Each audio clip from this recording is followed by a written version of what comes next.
Good morning, Ness Jones. How are you? I am very good, thank you. How are you? Thank I'm you for having great. me. Yeah, well, welcome to Nurture Your Pet and Nurture Your Path. And everyone, all our pet parents, our pet lovers, I'm so excited to have Ness Jones come to us from Australia and talk to us about something that is quite an important issue when we are pet parents. And first of all, I'd like to introduce who Ness Jones is. Ness Jones is a certified separation anxiety behavior consultant with over 20 years of dog training experience on the Gold Coast, Queensland, Australia. Since 2020, she has focused exclusively on helping dogs overcome separation related behaviors. And I'll explain also to all you pet parents that are having this is excruciatingly painful. Her holistic, which I love, her holistic approach draws on her qualifications as a small animal naturopath, canine myofunctional therapist, and canine nutritionist. Ness developed the Alone method, ALONE, which we will explain further. She developed that method after experiencing separation anxiety firsthand with her Rottweiler, Maya. She's a sought after speaker who has presented at the Kino conference. Kino stands for Kindness is Essential, Not Optional. The Dunbar's Out of Control Summit and the Healing Vets Anxiety Summit. And she's also now in another conference which we'll talk to you about. So you can also watch her there. A new one coming up. She has written for multiple dog publications, has her own podcast, Separation Anxiety in Dogs Decoded podcast with Ness Jones, which we will put out here during the interview so you know how to get in touch with her, and was previously co-host of the podcast Tales from the Doghouse, Separation Anxiety Explained. Ness has just come out with her brand new book, Please Don't Go, A Holistic Approach to Resolving Separation Anxiety in Dogs, and we will also publish here, print out here, how to get her book. Now, thank you, Ness. I watched several of your interviews and I really said, OMG, I watched you over the summer and I was like, where were you a few Christmases ago when I was alone with a little doggy that my daughter left with me, and I was alone in the house with this amazing dog. Now, there's a difference. I live in Hong Kong with six dogs, so they have each other. But I was somewhere else in Canada, and I had this little adorable Maltipoo, and for a couple of months, not realizing that he did not like to be left alone in the house. But I didn't have a choice. We needed food, and the supermarkets were short of delivery staff, so once in a while I had to go out and get food, and the crying was heartbreaking. Each time I went to the grocery store, I said, no, I'm going to buy enough for a month, but that doesn't happen with fresh fruits and vegetables and stuff. So it was very painful. And I know here in Asia and all over the world, this generation of, the Gen Zs and the millennials, and I'm seeing it a lot here where I live, it's only in the past 8 years, 8 to 10 years, that this huge burst, this growth of pet lovers that have now, you know, they've appeared. And everywhere I go since the last there's pets everywhere. But what's happening now is this generation that love their pets so much, they are both working parents. And usually they have to leave their pet alone in the house. They have to travel for work. They want to travel to visit their family. They want to go on holidays, and every day they're going to work. So what's happening now is, this is what I'm hearing, pets are being less adopted. And one of the main reasons is not the vet bills, the cost, but one of the main reasons, they feel so sad to leave their pets alone at home.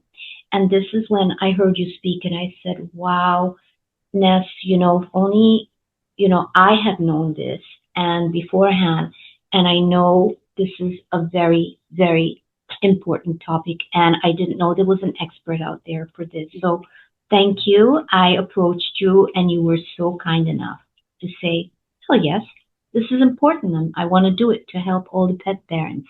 So thank you very much for being No, here. thank you. Thank you, Nita. No, I appreciate it. Yeah, and thank you for what you're doing as well. Yeah, it's important, because it's painful for the pet, it's painful for the parent, and so there are amazing tips you've given us, and obviously, I think what you're going to give us again are huge tips that we can go by. That's already, a starting point. But I think watching your interviews, your podcast, and I think specifically reading your book, that's going to solve it. That's going to, any doubt anyone has. So I'd like to start off with a question. Mhm. What are the common signs of a dog suffering from separation anxiety? What are Yeah. the things? I think before I answer that, it's important to, like, everybody understands or has heard of separation anxiety, but that's not actually the correct term. It's just the one that most people understand. So the correct term is separation related behavior or separation related distress. Because if we say separation related behavior, it sort of says that not everything is based on anxiety. It could be something else. But some of the common things that we see are or for me, I feel that barking, howling, crying, whining are probably the most common that we see, the behaviors in dogs. Then you've got dogs that destroy things. So it could be the couch, it could be electronic devices, it could be around exit points. So I've got one client, her door is destroyed because the dog had tried to get out through the front door and is gnawed at everything. It could be around window frames. Some dogs will dig in the carpet around that area as well because they're literally trying to get out, trying to get back to their guardian. What else? Dogs that soil in the house despite being house trained. So they're that distressed. And I think this is very severe if they're doing this. If they're that distressed that they're soiling, even though they would never dream of doing it any other time, that's very bad case. Some dogs will become hypervigilant before the guardian leaves. So they recognize the leaving cues that the guardian has, and that's going to be specific for that person.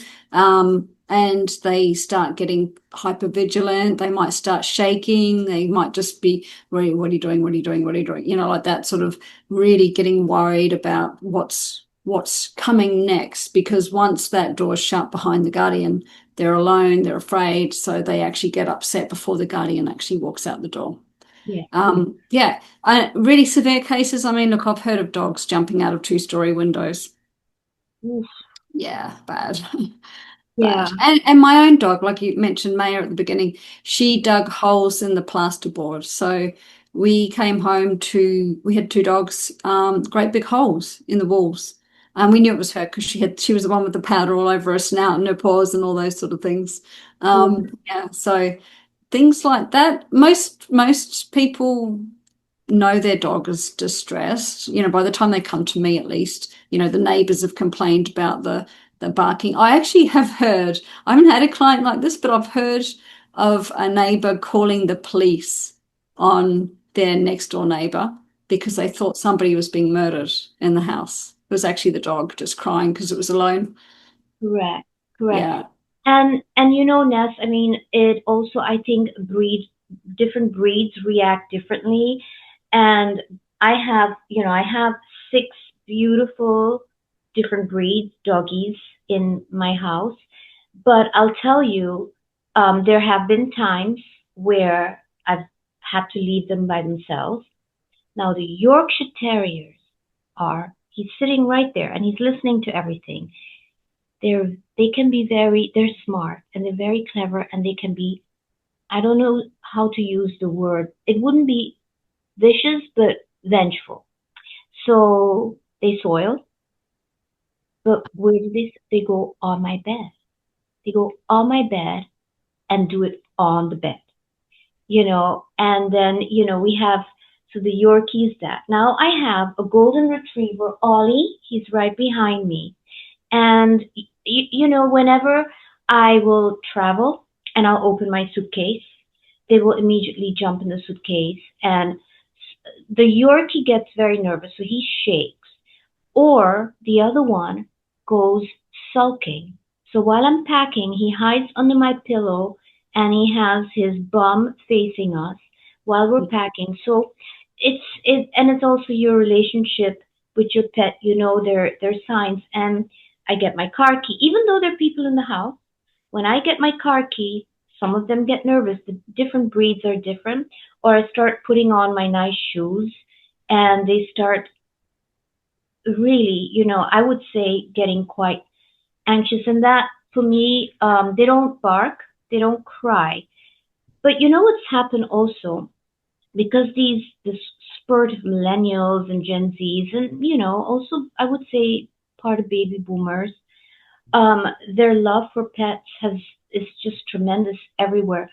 More and more hotels are accepting pets, and I live in Hong Kong, and the amount of restaurants now that are advertising, please bring your pet. You want to go out on date night, you can bring your pet along, and that's all wonderful. That can be wonderful if your pet is well behaved. I tried taking my pet on a trip and leaving him in my hotel room just to go downstairs and have a nice, cocktail at the bar. Well, I was approached by the manager inside the bar saying, "Your dog is barking like nuts in your room." And of course, the people on the floor are complaining.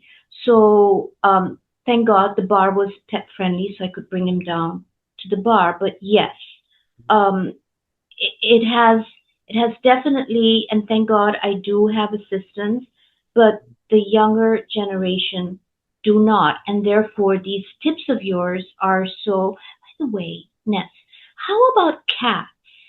Do Yeah. they suffer separation anxiety? I don't know that.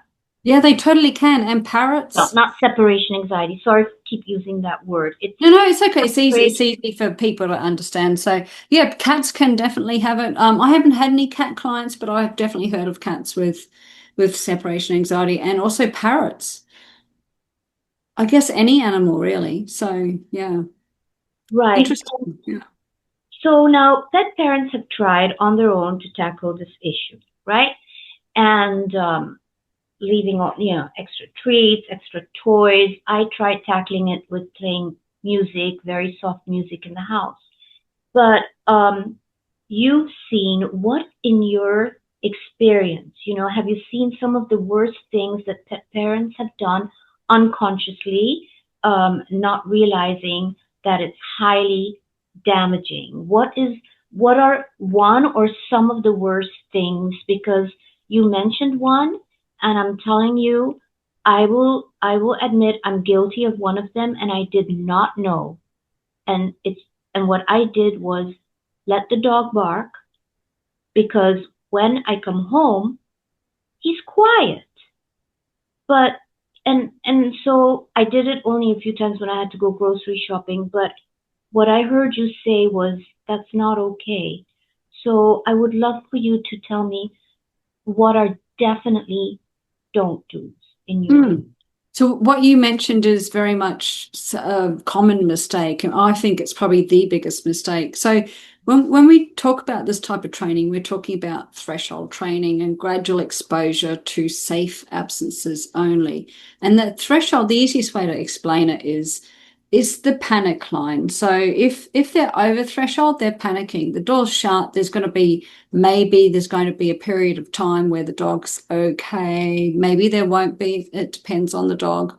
But then once they hit that threshold, that's when the panic starts happening, and we see all the behaviors that we don't want. Below the threshold, there might be some subtle signs that the dog's starting to get stressed.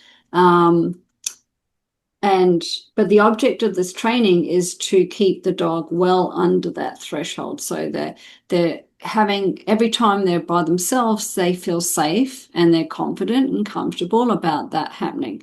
So we keep the training all under the threshold. So, but one of the common mistakes that people do, like they have an idea that how to do the training, they understand that it's starting at a time and then gradually increasing it. But what they do is they wait until they see the dog bark or cry or whatever it is, and then they come back in. So by the time the dog is barking or crying or whatever it is, they're over threshold. So they've actually missed the boat in that sense. So if they've got to that point, so they'll say, oh, well, I went out for 5 minutes. I'm going to go out again and see how long I've got till I get a reaction. But they're undermining their own training because that dog is over threshold. So the idea is actually to do the opposite of that. And it's hard because it's you have to understand the dog's body language. Is those little subtle signs that I talked about before, they go over threshold, we're watching for them. We don't want really too many of them because that's going to be the signal that they're going over threshold. So so don't do that. Don't wait till you see the reaction. Get in while the dog's still under threshold, and then the next time you want to do your training to leave the dog, we're just going to go up in a tiny little amount so that the dog doesn't get over threshold, because every time they go over threshold, it's undermining their training. And it's basically instill, if they go over threshold, if they're by themselves, mum walks out the door, they start panicking.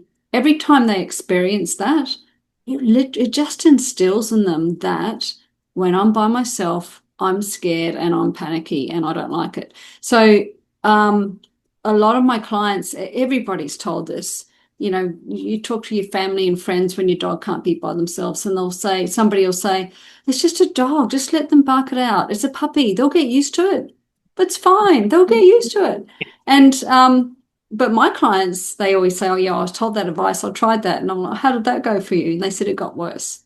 Actually made the problem worse. The problem became more severe, or it started sooner because that dog's gone over threshold. It's been taught that when I'm alone, it's scary, therefore I should panic earlier, or I should do more of a panic, different behavior, escalate that behavior.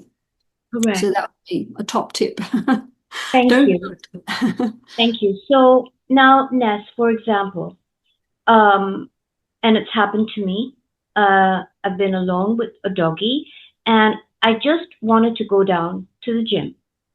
So I'm already starting to put my trainers on, and the dog is circling around my legs, watching me put on my trainers and getting nervous. Now, what should I do at that moment? Now, I don't want to, because the dog's now already getting, he's realizing she's put on a trainer, she's going to go out. Now, at that point, do I walk out the door? I mean, or is he reaching his threshold? It's hard to know in that example, because what happens when you walk out the door? If your dog is just watching you, maybe thinking that you're doing something exciting, that they're coming with you, or are they just, wondering what's going on? Or are they literally escalating and they're going to start going over threshold? So, I mean, when we do this type of training, we try not to leave the dog alone unless they feel safe. So in your example, I don't know what happens when you go. Does the dog settle down? Is it okay? Or are we seeing unwanted behaviors? Barking. That's the first thing. Barking. I walk Yeah. out. So if the barking starts, I heard you say, come, like do it in stages, like 2 minutes, then come back, then leave for a couple of minutes, and then see how that goes. Does that help? 2 minutes, Um, increase the threshold, and yeah, I mean, the idea is to increase it, but how much we increase each time depends on the dog. So we go at the pace that the dog can cope with. Some dogs, like if it's a fairly confident, robust dog in any other circumstance, and it just takes what the world throws at it, but it just hasn't learned to be by itself and feel safe, Mhm. that dog's probably going to go through a program a lot quicker than a dog that's got generalized anxiety, is scared of the world, lives in a constant state of fight, flight. They're not going to be able to, they're not confident, and they're going to go a lot slower through that program. So Now, it is dog dependent and how much that time increases. right. Now, some of the things people do, we all do, is treats. What is your opinion on putting a whole bunch of treats on the floor for them and then slipping away? What is your opinion on that? Yeah, so I don't use food in training, not for separation anxiety. I might in some instances if it was a puppy and I wanted to teach them just general independence around the house. But that would be different to a dog that I'm training for separation anxiety. So I don't use food because, well, there's several reasons, but some dogs, when they're stressed, they'll gobble the food up, but they'll freak out once the food's gone. So we're not really achieving anything. We still end up with the behavior we don't want. If the food lasts for 20 minutes and you literally just need to go out for 20 minutes, yeah, it's a distraction. But if you need to go out for 4 hours, what on earth are you going to feed them that's going to last for 4 hours? You're just not, unless you end up with a very, very fat dog. The other reason is what happens is, I've had several clients where this is the case. Let's say it's a frozen Kong stuffed with food. Kong comes out of the freezer, given to the dog, out the door. Kong, dog, out the door. Kong, dog, out the door. And so what happens is every time that Kong comes out of the freezer, the dog's like, every time you give me this, you walk out the door and you leave me by myself and I'm scared. So eventually that association builds up, and what happens is as soon as that Kong comes out, the dog's already stressed, disappears into the other room, hides under the bed, runs away somewhere, because that Kong has in a sense been poisoned because of its association with the Okay. guardian's departure. Yeah. Yeah, I So, get so I prefer not to use food and just do just basic desensitization to safe absences only. I like that word when you used it. Desensitization is such an important Yeah. word. You know, it it's it's very, very important for them. Now, another thing is, how about crate? So we always learned, and we see it where the doggies they feel safe in their crate, and so what is your opinion on putting them in their safe home, their crate, and walking out the door? Yeah. So this is again, with any kind of dog training, it's always it depends on the dog and the individual. But in general, most dogs do better with more space than less. There's always going to be those outliers where the dog does, that crate is a den-like place for that dog and they feel safer in the crate. However, most dogs, generalization, do better with more space. There are some European countries where crates are banned. The only time you're allowed to use a crate is if the dog's, got some medical issue and then you have to do it for convalescing. I do believe all dogs should be crate trained though, because if they do have an issue, a medical issue, and they have to spend time in a vet's or something, you want them to feel comfortable in a crate. So definitely crate train your dog, but just if you were doing separation anxiety training, just be aware that they're probably going to do better with more space in general. I know a lot of client or people will say, well, I can't do that because if I do that, my dog will literally destroy the house and like may have put holes in the wall or eat the couch. But the point is we're not leaving them to go over threshold where that's going to happen. So the dog shouldn't be doing those behaviors because they're not over threshold. So, Right. yeah. Right. And having cameras around the house. Now it's so easy to pick up these cameras. It's not anymore. expensive the way they used to be. Mm. And for pet moms and dads who are at work, they just pick up their phone and they can watch their dog. Now, when they see their doggy, does it help? Does it help? I wonder myself. And now you can speak into the app and the dog can hear you. I mean, it has speakers and mics and everything. Does that help, you think, in a bit? Has that helped in your experience? It it can really scare a dog. It will depend on the dog. It will depend if the dog has had any prior learning with it. So you wouldn't put the camera there, walk out the door, and then expect the dog to be fine when this disembodied voice comes through. They probably go, "Oh my goodness, where's that? Where?" Yeah. It could actually have the reverse effect.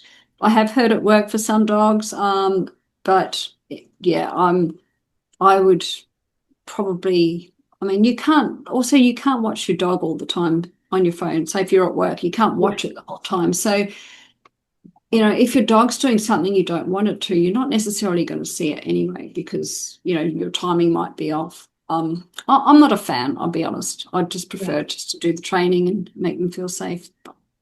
Then another thing that I keep hearing is, I mean, I sleep with my dogs.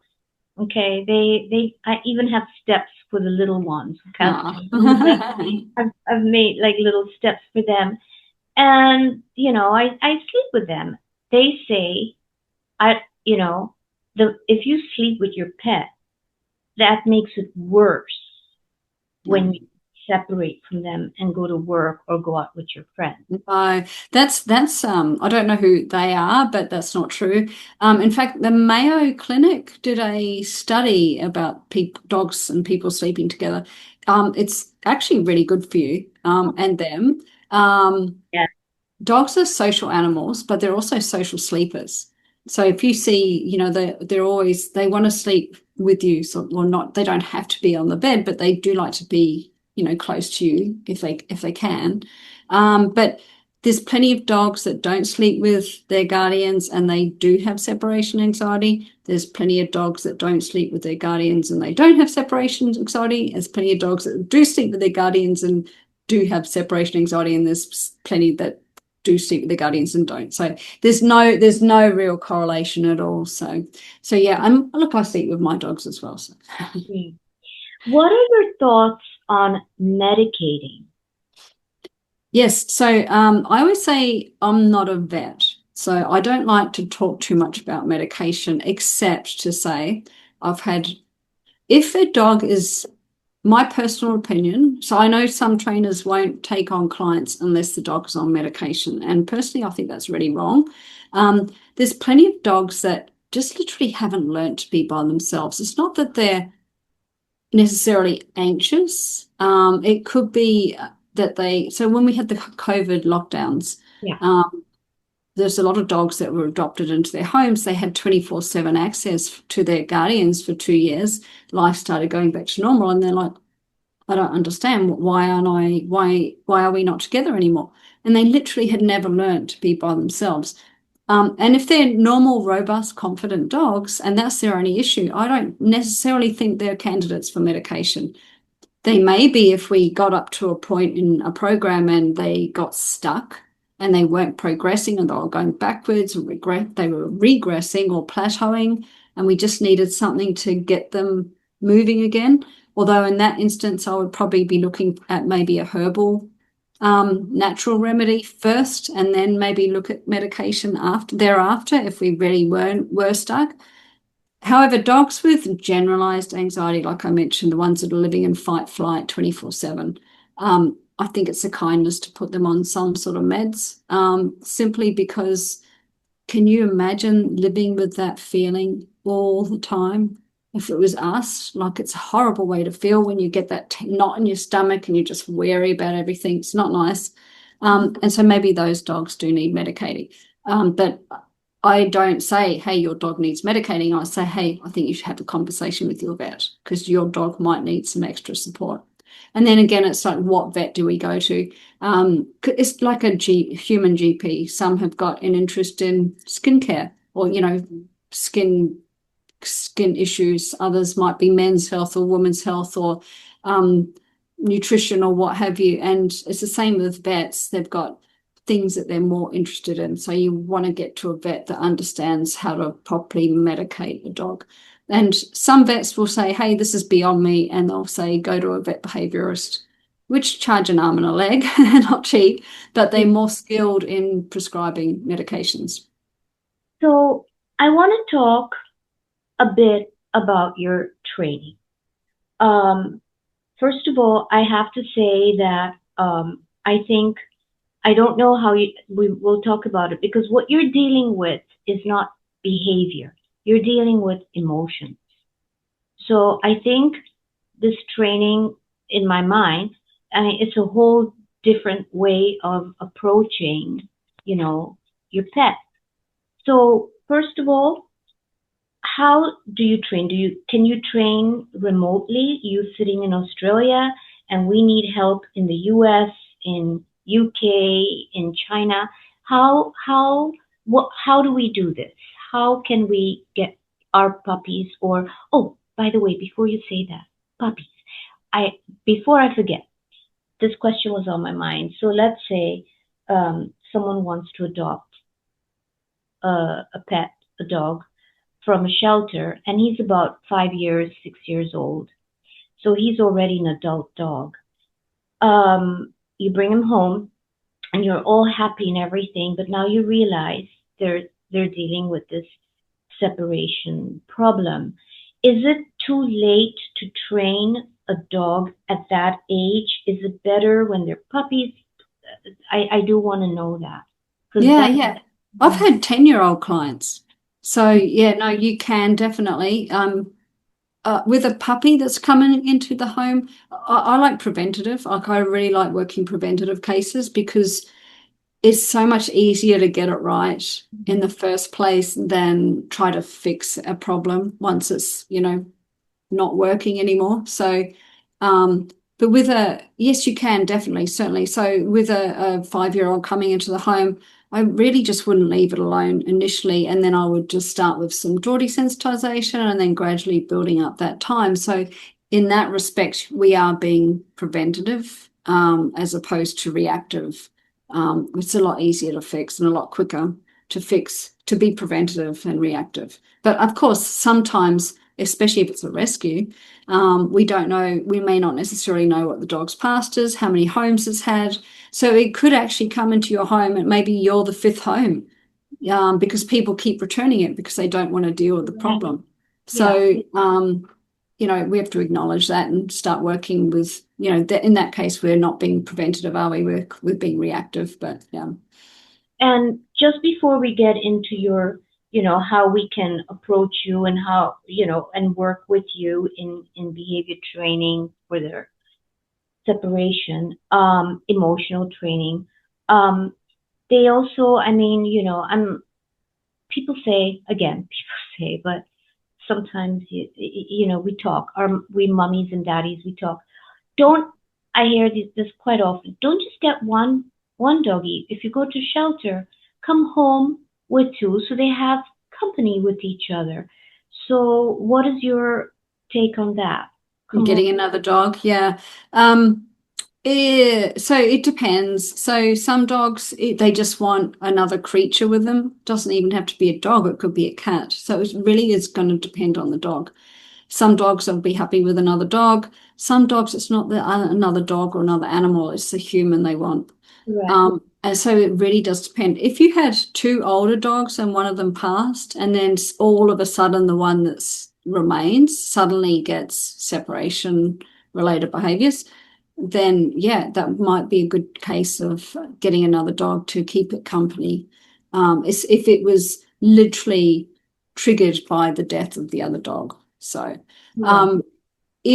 if your dog has separation anxiety and someone says, hey, get another dog, I would be saying, well, do you want another dog? If you don't, do the training. If you do, yeah, sure. There's plenty of rescues. They're always looking for fosters. Help them out. You're helping out a foster. to foster. If your dog gets on with the new dog, that's great. If they don't get on very well, or they're not the right fit into your household, then you could maybe try another foster, foster to adopt. And if it helps your dog with the separation anxiety, brilliant. If it doesn't, and you're like, oh, I didn't really want, at least you've done something to help foster the rescue with their fostering. So Correct. So, Ness, now that I think we have mentioned quite a few core issues with pets, I would love for you to explain how you can help us. What is the training? How long? How do we do it? How do we go about it? And how do we start with you? yeah. So you asked about, do I work remotely? Yes, I do. Even if you lived across the road from me, I would still work with you remotely, because it's me coming into your home is just another person leaving the dog. So why make it harder? Let's keep it. And for me, I like to start with a foundational plan. So that is where it's the easiest training plan for that dog at that time. Where it's in a state of mind where it is ready to rest and relax. All dogs have different sort of patterns. Some dogs like to lie in bed in the morning. Some dogs like to hang around and relax in the afternoon. So it depends on your dog, but I would do the training at a time where that dog is most likely to succeed in the beginning. And I just get rid of all the complications. So there's no leaving cues, which are also known as pre-departure cues, which could be your keys, it could be your shoes that you mentioned, it could be putting on makeup, doing your hair, could be any number of things. So I don't even add them in at the beginning. So I know some trainers, I probably would have given you that advice years ago. Pick up your keys, put them down, pick them up, put them down. I just keep them completely out of the picture, make everything as simple and easy for your dog as possible. I add the complications in down the track. So the complications being when the dog's in a more active mindset, the leaving cues, the pre-departure cues, maybe an extra person leaving, all those things that might make it more difficult for the dog. I don't start with them. I do it later, and I do it in a very structured manner. So, but it starts with really knowing what your dog's threshold is. This is where the alone method comes in. Do you want me to go through that? That might be. Yes, please. Yeah. Yes. So the alone, A for alone, is assessing what the threshold is. Because if we don't know what the threshold is, we're very much in danger of going over that threshold. So we need to know what the threshold is. However, the caveat is we don't want to go over the threshold to discover what it is. So we're going to nudge up to where it is, and then we're going to back right off. But then we've got an idea. So it's going to depend on the dog. It could be 5 minutes, it could be 5 seconds. Some dogs don't have a threshold at all. They're the ones that start reacting before you even step outside the door, because they recognize all your pre-departure cues. But that's what the A stands for.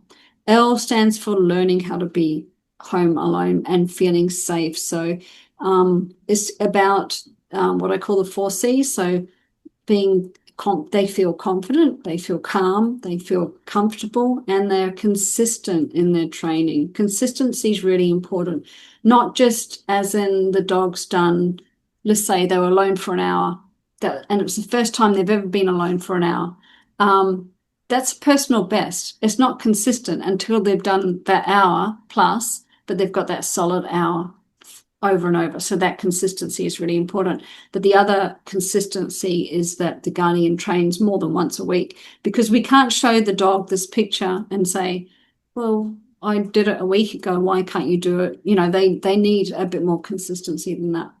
O stands for observation. And that is twofold. So one is understanding your dog's body language, so observing their dog's body language and understanding what that particular dog's signs of stress or anxiety are. It varies for every dog. And O also stands for observing with a live camera feed. Because if we're watching on a recording, it's too late to come back in if they're struggling. So we need to be watching on a live camera feed. And as you say, cameras are very cheap, but there's also free options as well. So Zoom, you can pay for it, but there is a free version of Zoom for up to 40 minutes, unless they've changed it, I'm not sure. There's Skype, there's Microsoft Teams, there's Google Meets. You could do a Facebook Live. just make sure you set it to Good only me. idea. Yeah, don't make it public. Just set it for only me so you can actually see. But yeah, so there's free options as well. So we don't have to go rushing out spending money. N is for nurturing, is nurturing home alone time by setting the dog up for success. And what I mean by setting the dog up for success is, especially with the foundation plan that I was telling you about. So they've toileted, they don't need to go to the toilet. They've had a walk, they've had exercise, they've had some exercise and some enrichment, sorry. They're not hungry. So they've gone, they've had their dinner. They're not, because, if they're hungry, they'd be like a little bit more up and about. They're not expecting something. So they're not expecting somebody to arrive home from work or from school. They're not expecting playtime. Most dogs, well, a lot of dogs, especially younger ones, get the zoomies around 4 o'clock, 5 o'clock, depending. So I wouldn't be training then, especially not for a foundational plan. And, they're not expecting anything like play, food, walk, whatever. So we're literally setting them up for success. They're ready to rest and relax. They've had their exercise, they've had their enrichment, they've got a full tummy, they've toileted. They should really be ready for having a nap. And that's for the foundation plan is where I would start. So we're setting them up for success. So NE is easy step-by-step guidance and training. So the training I do, the program I have, I take the thinking out of it for the guardian. And the way I structured it was because I think, when we've got a problem, the first thing we do, maybe your dog's got allergies. What do? You're going to jump online and go, my dog's got allergies. And there's going to be all this information telling you what to do, but it can be very conflicting and very confusing. So the point of this program is to make it simple for the user to go forward with the training. Okay. So now let's say I want to say, okay, Ness, now how do we start? So the first thing is you said usually you want to start with the foundation. So I know maybe around 2 o'clock, that's nap time for my doggy.